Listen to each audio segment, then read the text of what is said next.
telling the stories of Kansas City nonprofits and the people behind them. KC Cares is the intersection of the nonprofit and profit communities, making KC a better place to live, work, and play. This KC Cares segment is brought to you by the Ewing, Marion Kaufman Foundation, www.kaufman.org. I'm Ruth Baum-Biggis. There are many components to running a successful nonprofit, including financial management and the support services that keep things running. They are vital for nonprofits to run both efficiently and effectively.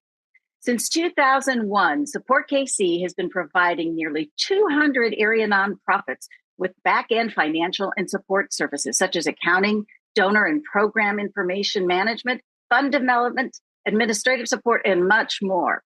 Support KC's executive director, Jenne Vanderbout, has joined us today, and she joined the organization in 2018. And we'll talk about her journey to Support KC and everything in between. Jenne, welcome. We're so glad to have you. Oh, thank you, Ruth. Happy to be here. All right, so we alluded to the journey to Support KC. Why don't we start there? You've got a was it a black belt in nonprofit? Tell us a little bit about before and how you got there. Most of my career prior to Support Kansas City was working in higher education. And for 17 years, I worked in university advancement, alumni relations, database selection, implementation, management, all the gift processing, accounting, alumni, prospect research, all of the foundational pieces that nonprofits are utilizing. And so in 2017, a colleague reached out to me and told me that he'd found my next job and that it was at Support Kansas City. And I sort of went, yeah, whatever. But I followed up and researched SKC and was super excited about the mission and the impact that it has in the Kansas City community. When you first came to Support KC, what was your role and responsibilities? I started as the Chief Operating Officer. I was hired by Deborah Box, who had been leading the organization for more than 17 years and really is the reason Support Kansas City is where it is today. And she brought me onto the team. I always think of COO as the person who really knows what's going on. You know, where is that secret key that turns this widget and opens that door? So you made a quick transition, though, to bigger shoes to fill there. Can you share with us a little bit about that? Yeah, after Deborah chose to move on to doing her consulting business, the board brought in another CEO. And when COVID started, that person stepped down, and I assumed the role as interim in about May of 2020 with the intent of applying for the position. But then the board hired me on permanently in December of that year. And what a fun ride, 2020. Thank goodness. It kind of seems like ancient history, but talk a little bit about what that was like in the middle of a global pandemic. It was an adventure. As my board chair said one time, you've never been in this role without there being a crisis.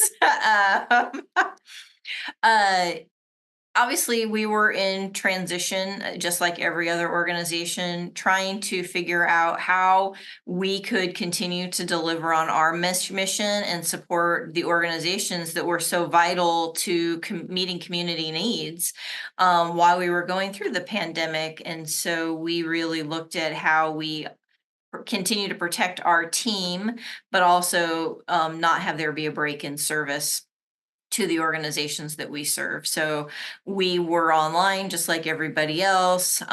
Fortunately, we had already implemented phone that was voice over IP, so it was all online already. We already had a meeting platform. So while we weren't well versed in using it, we had the tools and everybody was already on laptops. Well, so you were really ahead of the game. Yeah, well, the rest didn't of us realize kind it of at the time. struggled. But yes. So as you all went through the pandemic and you had a set of clients, what happened there? Did you see much change? Did you bring more folks on because everybody went virtual? We didn't see it. We maintained what we were currently providing. We did bring on actually some new clients during it. We ended up obviously becoming proficient in the PPP loans and first, Yeah. really learning and pivoting to be able to help organizations have what they needed to apply as quickly as they could. And then obviously the follow up to get the forgiveness piece. So really having to stay on top of the changing landscape within those pieces to be able to provide support for our organizations. The other, I guess, piece that we saw, which was unfortunate, is a lot of the funders and funding pivoted, which makes sense, but it left some organizations exposed that weren't able to meet critical needs, especially arts organizations, Yeah. and then organizations that were operating in schools. Because the schools were no longer in session and they were not able to be in the schools doing some of what they had previously been doing. We actually saw several organizations have to close their doors, not necessarily during COVID, but shortly after, because they weren't able to pivot in the same way because of how their programs were set up. Yeah, I think it was a whole kind of readjustment, not only during COVID, but coming out of it. And I've heard some scholars say maybe it was the adjustment that needed to be, but I'm sure for those nonprofits who could not sustain, they didn't feel that way. Right. You've come out of it. What kind of changes or realignment did you take forward from that time? Yeah. So as an organization pre-COVID, we were very traditional office. You came in, you worked 8 to 5, Monday through Friday. Obviously, we overnight became 100% virtual. And we have come back as a hybrid office. And plan to continue that as we're moving forward. So staff are all in the office 2 days a week. And there's a need for that, for collaboration and connection and that human contact and those relationships that you develop within your work setting. But we have staff then, and there are some staff that choose to work in the office more than 2 days a week. But then moving into that, the other 3 days, people can choose where they work. Now, with that said, we might be on site with a client or have meetings that it doesn't matter whether you're working at home or remote, you're still going to go and have those sorts of meetings.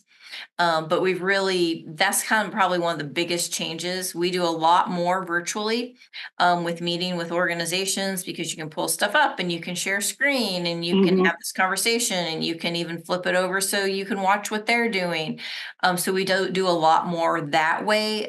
But I do believe, and the team as well, that there is that special thing about being to be present within a conversation. And so we want to keep those going. Those, as they call it, water cooler conversations now are sometimes in a box with a cup of coffee. Yep. and or a pet that may follow you around. Yes. Which was always, I remember in the early days of COVID when we pivoted to the Zoom platform, every once in a while, a guest might have a little animal that comes through or a child. So those early days. Let's get to the heart of what you all do. Let's say I'm a new client. What do you do for nonprofits? Let's get into those specifics. So we really tailor what we do for each nonprofit based on what they need and where they are in their journey. So any organization that's interested in our services, and I'll get more into detail about our services in a second, has an initial meeting, which we call a consult meeting with myself and or our CFO. And we ask a lot of questions, and then we provide a proposal. In some cases, we give lots of resources. Have you looked at this? Here are some resources to address this challenge, kind of where they're at and what they need. We say that we work with small to mid-sized nonprofits, so organizations that are all volunteer run. They have no paid staff, and we would say up to $2 or $3 million operating budgets. We do have some organizations that are larger than that, but that is probably the range where we operate the most.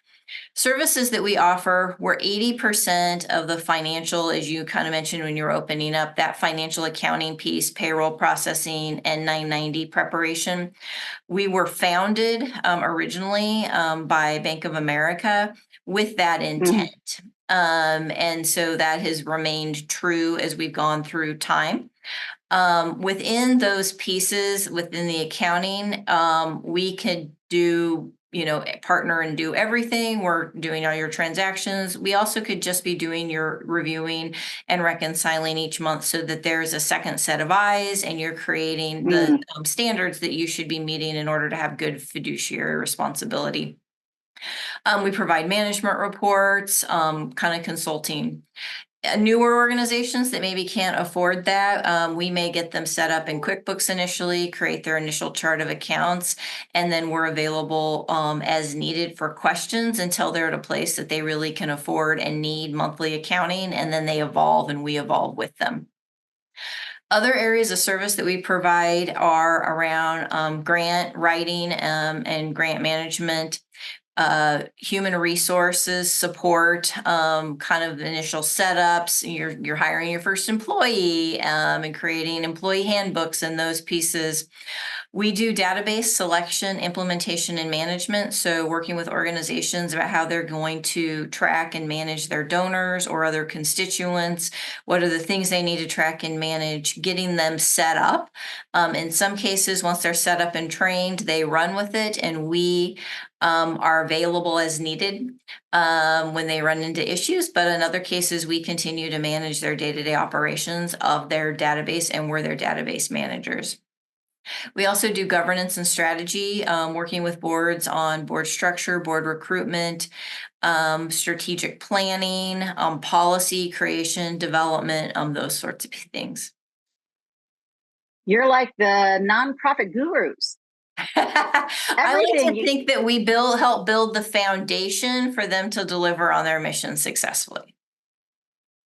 So when you were talking about donor-based management, I hope nobody saw me roll my eyes. I know working with larger nonprofits internally on staff, that used to be everybody's eyes would just get that glazed look. Oh, we're getting a new donor management system, bigger and better. And the fear of God went into and there are many things that you do, but I wanted to dive into that a little bit more because things have gotten so complex. They do more, but they're sometimes a little harder to do. How do you balance that?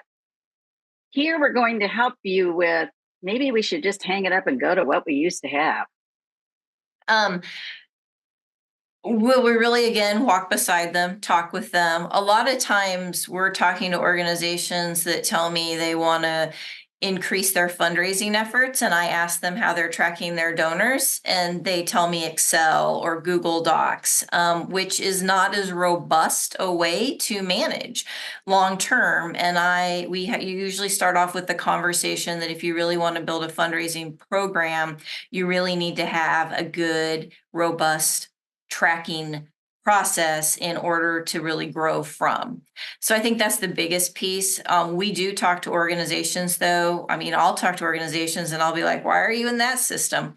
And because of cost and usability and things. And so we'll talk about what's going to meet their needs. What do they need? Our data solutions manager her highest praise is organizations that are utilizing their systems to the highest efficiency. She just glows the impact that they're having on growing those organizations. And so we work with them and when there's a glitch, we sit down and like, let's figure out where these hiccups are. Let's figure out where the hangups are. Let's not just throw it all out because there's a challenge or it didn't do what we thought it would do. Let's figure out those solutions. It is continually evolving. And this past year, my data solutions manager gave me a list of all the new systems she learned over the past year. And it was mind blowing for me. But they all relate into the different systems that we are working with organizations on. We're talking with Jenne Vanderbout with Support KC and all the many things that you offer. When you went down the litany of the various services you offer, I think the last time we really had an opportunity to talk with the organization was when Debbie was still there. Mm-hmm. So it's been a hot minute. The grant writing area, that's a newer service. Did that come on board before COVID? It was in place when Deborah was here. Deborah had initiated that and gotten it rolling. We have grown that. We've actually added staff in that area this past year, and it continues to grow as a need. Since I have been in my role, the service that we have started offering that we're really working on building and developing is kind of that HR support area, mm-hmm. Around the policies, employee manuals, those sorts of pieces, helping organizations get that lined out. Well, we discovered because we process payroll, we would get lots of questions, but they weren't payroll mm-hmm. questions. They were actually HR questions. And HR can be a sticky wicket for yes. organizations. I think, dare I say, a lot for nonprofits because it's mission driven and has that passion part of it that people work longer and maybe longer than the PC right. amounts of time. So when you get a client that they say, we've really got to pay attention to this. How do you start that conversation with them? We're mostly working with kind of that startup piece of HR. And I usually start the conversation of there's not a problem till there's a problem. And then it's a huge problem. And so we'll ask what are your vacation policies? Do you have harassment policies? What have you put in place to protect both your team, but the organization? Because that's really what it's about, is how you're protecting both parties. And so we really start that conversation when we're visiting with folks. And we've had people show up that say, yeah, we didn't think it was an issue. We just let people take off whenever they wanted to take off. And now there's an issue. And so helping them navigate. There's times when we have to say that, yep, you need a lawyer for that. We're not legal advice. And you need to have those conversations with your legal counsel. Now, I understand, too, that you're involved with this board aspect and this board diversity. Yes. You've got some newer things there. Would you share with our audience what those are all about? Yes. So we have actually just kicked off the Board Diversity Initiative. We have been working on creating this for the last several years. Nicole Jacobs-Sylvie with Connection Coach KC has been a lead consultant on this. And then our team member, Blake Cleaver with Support Kansas City, have really been leading this initiative. But it's a three-pronged approach, working with boards to address systems that are in place that make it so we recruit people that look like us. So this all started actually from Deborah Box's vision after hearing Board Source's 2017 study that said that board makeup had not changed in over 30 years. So those sitting at the board table had not changed. So the idea is working with boards to think about how they're opening up their networks, how they're looking differently, how they're thinking about what the organization needs, and ensuring that there's represented voices at the table, but then also creating a candidate pool, and making people board ready, helping them understand how to assess a board. Just because you're asked to serve on the board doesn't mean that that's the right board for you. But what are things you should ask? What are things you should understand about the board? And then ensuring that they just know the language and the pieces about board service, so they understand the expectations when they enter. So this year is our inaugural year of kicking it off, and we hope to work with 10 organizations and 120 potential candidates during our first year. And you said it had a 3-prong approach. Will you go over those again? So it's the board working directly with boards. In working with the board, that we have an executive director track, but we only work with executive directors whose boards are going through the process. And then working with candidates. And how are you choosing these 10 nonprofits? Is it an application process or a magic wand? It is an application process. There are some minimums for organizations we believe need in order to be successful.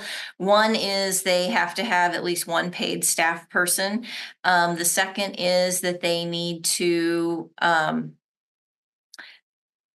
I just do a total blank. I apologize. That's okay. That's okay. You got a lot on your mind. So you got to be of a certain size. A certain size, and they need to have regular meetings, though. So not a board that says, oh, we just call a meeting when we need it. There needs to be a structure related to the board gathering, their meeting structure, those pieces. But there's an application process. And then the application will be reviewed, and there would then be a follow-up conversation. If an organization, if we feel that they are not board ready for this process, we'll actually tell them why and provide them the resources they need to become ready to go through so they can be considered down the road. And then if they are ready, we'll start slotting them into the calendar throughout the year. So we may say, hey, the next time we have an opportunity is on this, this quarter or this month. The board piece starts with a half-day retreat. And then it's a year-long process. There are then 3 additional trainings throughout the year that are based on what the board's schedule is, which allows time because there's things that the boards need to do between each training session so that they're ready at the end. And you've done your work. And they're off and running, right? Yeah, hopefully we're going to have supports that follow at the end. So both for the candidates and the board, so that they're not just left hanging if they run into different things, that we continue to offer resources as well as consulting as needed. Now, is this officially part of Support KC or 2 organizations working together? Nope. At this time, it's Support Kansas City. So it's a program of Support Kansas City. Okay. We have had funders help us with the startup phase. So the Kansas Health Foundation has been our lead funder, but we also received funding from the Hall Family Foundation and the Kauffman Foundation to get this up and running. And now we are working with additional foundations to have the funding to continue to move this forward as we implement. Where are you in this phase, and where can people find out more about it? You can actually go to a link off of Support Kansas City's website. There's also an email address for the Board Diversity Initiative, and you can go there and get additional information as well.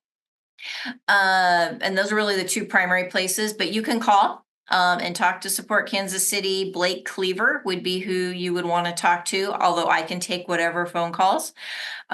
We are getting ready to have our first we've piloted the organization piece.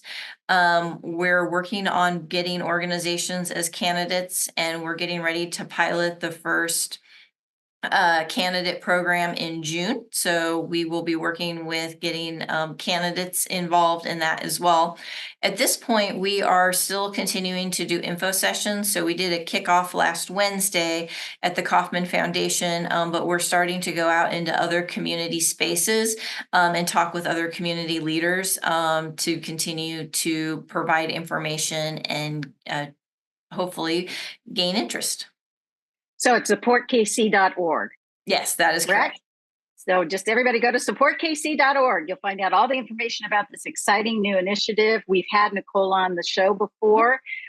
She sure knows her stuff. So this is exciting that, Yes. You're moving forward with this opportunity, to raise, lift all boats, as they say. Yes. So when we have a big announcement, when the top 10, right? 10 organizations are announced. We will probably start announcing as we start rolling out on our social media sources, as well as on our website and our and the BDI website as we're moving forward. We really view last week as kind of the big announcement that, hey, this is happening, we're moving this forward, but we will continue to promote it and definitely happy to talk to folks about it at any point. So you have all these services that are just great for organizations. What's the price tag for organizations to use services? For our services, that really depends. Our